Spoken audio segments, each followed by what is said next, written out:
Hello everyone, welcome to my channel. Guys please मेरे channel को like share और subscribe करें और आप टेलीग्राम पर जाकर मेरे टेलीग्राम चैनल को ज्वाइन कर सकते हैं आंचल मैम के नाम से, जहां पर आपको सभी वीडियोस के लिंक मिल जाएंगे।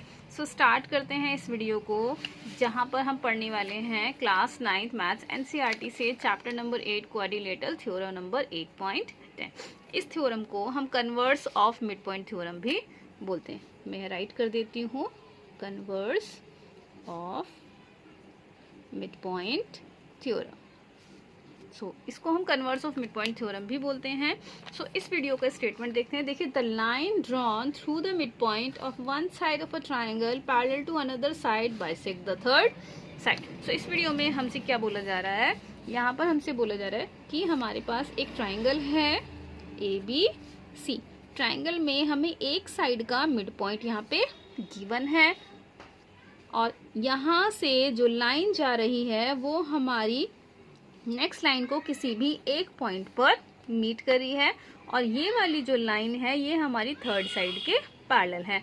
सो E is the midpoint of AB and EF is the parallel of BC. So we have to prove that F is the midpoint of AC. हमें प्रूव करना है कि F AC का मिड पॉइंट है। सो कैसे prove करेंगे हम इसे, देखें, हम इस ट्राइंगल को क्वाड्रिलेटरल में कन्वर्ट करेंगे। यहाँ पर इस तरह से एक कंस्ट्रक्शन करेंगे। कंस्ट्रक्शन करने के बाद हम इस लाइन को यहाँ पे एक्सटेंड करेंगे। एक्सटेंड करने के बाद अब देखिए, हम इस पॉइंट को हम कुछ भी लेट कर लेते हैं, D लेट कर लिया। सो हम इस फिगर में क्या देखते हैं कि BCDE हमारे पास एक क्वाड्रिलेटरल बन रहा है और क्वाड्रिलेटरल की प्रॉपर्टी हमारे पास क्या होती है कि या तो हमारे पास one pair of opposite side parallel हो और इक्वल हो, तब हमारा क्वाड्रिलेटरल पैरेललोग्राम बन जाता है, या फिर हमारे पास दोनों पेयर जो होते हैं क्वाड्रिलेटरल की ऑपोजिट साइड्स के, जैसे BC is parallel to ED and EB is parallel to CD। So ये वाला पेयर भी पैरेलल है और ये वाला पेयर भी आपस में पैरेलल है। सो ये क्वाड्रिलेटरल हमारा पैरेललोग्राम यहाँ पे बन जाएगा। इसी प्रॉपर्टी को यूज करके हम इसको फर्स्ट पैरेललोग्राम प्रूव करेंगे। पैरेललोग्राम प्रूव करने के बाद फिर हम इस ट्राइंगल को इस ट्राइंगल के कॉन्ग्रुएंट प्रूव करेंगे। कॉन्ग्रुएंट प्रूव करने के बाद हमारा F यहाँ पर इस AC का मिड पॉइंट आ जाएगा और यही हमें इस थ्योरम में प्रूव करना है। सो स्टार्ट करते हैं वीडियो। देखिए, फिगर यहाँ पे मैंने पहले से ही ड्रॉ किया हुआ है। ABC is the triangle. हमें यहाँ पे एक कंस्ट्रक्शन करना होगा। कंस्ट्रक्शन करने के लिए देखिए क्या करना होगा हमें, यहाँ पे हम इसको यहाँ पे इस तरह से एक लाइन ड्रॉ करेंगे, ओके, एंड EF को एक्सटेंड कर लेंगे। Let point, this point is C and this point is M, okay. तो किसी भी थ्योरम को प्रूव करने के लिए हमें फर्स्ट उसमें गिवन राइट करना होता है। सो यहाँ भी हम गिवन राइट करेंगे कि हमारी थ्योरम में गिवन क्या होता है।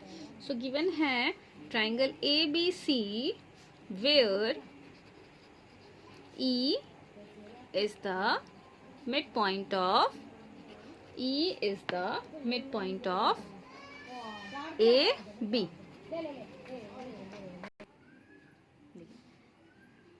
E is the midpoint of AB, that is AE is equal to EB. This is the equation first. And F is any point,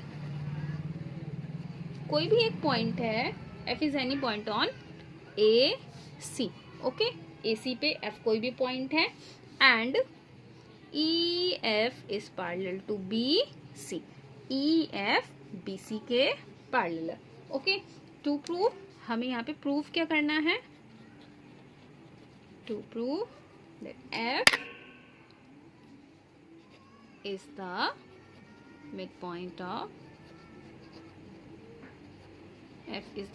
of AC, that is AF is equal to FC, okay।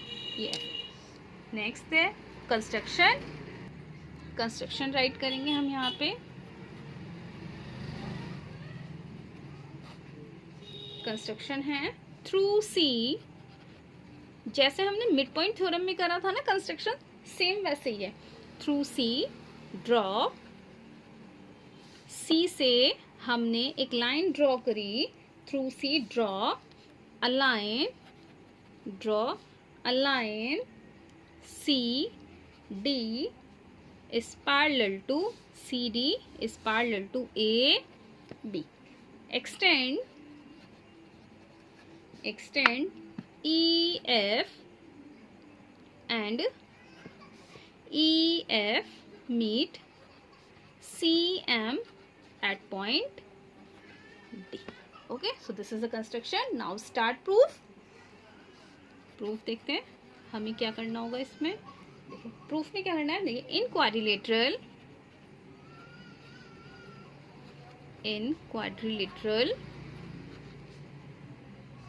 BCDE we have EF is parallel to BC, so this implies इसको हमने extend करा, सो ED भी parallel होगी हमारी BC के। Okay, this is given, ये हमें given था ये, और ये कंस्ट्रक्शन से आया।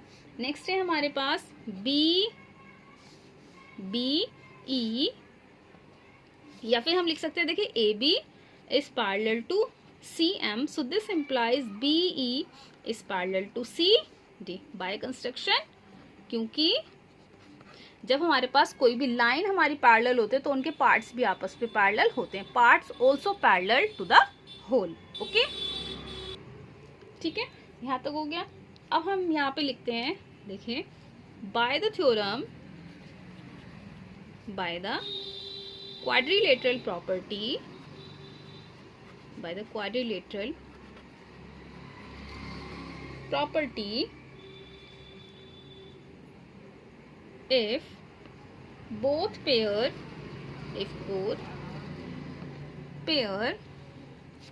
of opposite side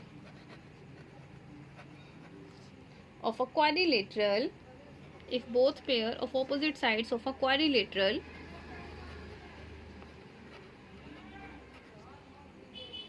are parallel,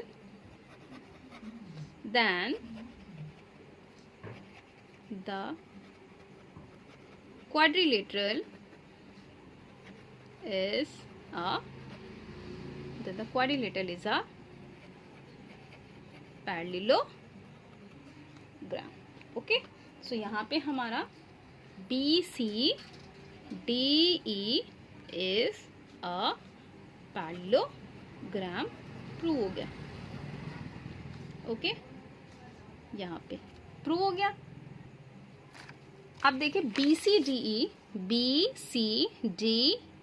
okay, तो ये हमारा यहाँ पे पैरेललोग्राम प्रूव हो चुका है। सेम फिगर हमने यहाँ पे अपनी थ्योरम में ड्रॉ करी है, मुझे स्क्रॉल करना पड़ता है ना ऊपर नीचे, सो मैं आपको यहीं पे इस फिगर को शो कर रही हूँ। देखिए BCDE is a parallelogram and E is the mid point of AB हमें गिवन है, सो AE हमारा AE BE के इक्वल था, बट क्योंकि BCDE इज अ पैरेललोग्राम हमने यहाँ पे प्रूव कर दिया, सो ऑपोजिट साइड्स इसकी इक्वल हो जाएंगे एंड पैरेलल हो जाएंगे। So BE is equal to parallel to CD and BE is equal to CD। अब देखिए BE AE के भी इक्वल है एंड BE CD के भी इक्वल है। ओके, BE, ये जो BE है ये इस AE के भी इक्वल है, और ये जो BE है ये इस CD के भी इक्वल है। तो हम क्या कर देंगे कि AE is equal to CD, AE is equal to CD. From first, AE is equal to EB and EB is equal to CD. देखिए EB दोनों में सेम है, सो यहाँ हम लिख देंगे AE is equal to CD. This is equation 2। Okay, अब हम देखते हैं, देखिए इन triangle AEF and triangle CDF। अब देखिए ये जो ट्राइंगल है हमारे पास AEF एंड CDF, अब इस ट्राइंगल को इस ट्राइंगल के कॉन्ग्रुएंट कर देंगे हम। कॉन्ग्रुएंट कैसे कर देंगे हम, देखिए ये वाला एंगल इसके इक्वल हो जाएगा। Okay, vertically opposite AC and EF intersecting at O, so this angle is equal to this angle, angle 1 and angle 2। Okay, इसके अलावा हमारे पास AB is parallel to CM and AC is, देखिए मैं आपको दिखाती हूँ क्लियरली, AB जो है CM के पैरेलल है एंड AC जो है हमारे पास वो ट्रांसवर्सल लाइन है। So this angle is equal to this angle, एक ये हो गया, एक ये हो गया एंड एक ये वाला एंगल हमारे यहाँ पे इक्वल हो गया। ओके, इसके अलावा AE is equal to CD। So angle side से हमारे ट्राइंगल कॉन्ग्रुएंट हो जाएंगे। सो कॉन्ग्रुएंट हो जाने के बाद by CPCT AF is equal to FC, therefore F is the mid point of AC। और यही हमने इस थ्योरम में प्रूव करना था।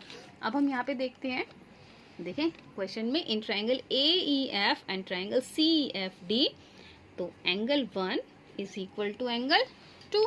देख लेते हैं, angle 1 is equal to angle 2, vertically opposite angle.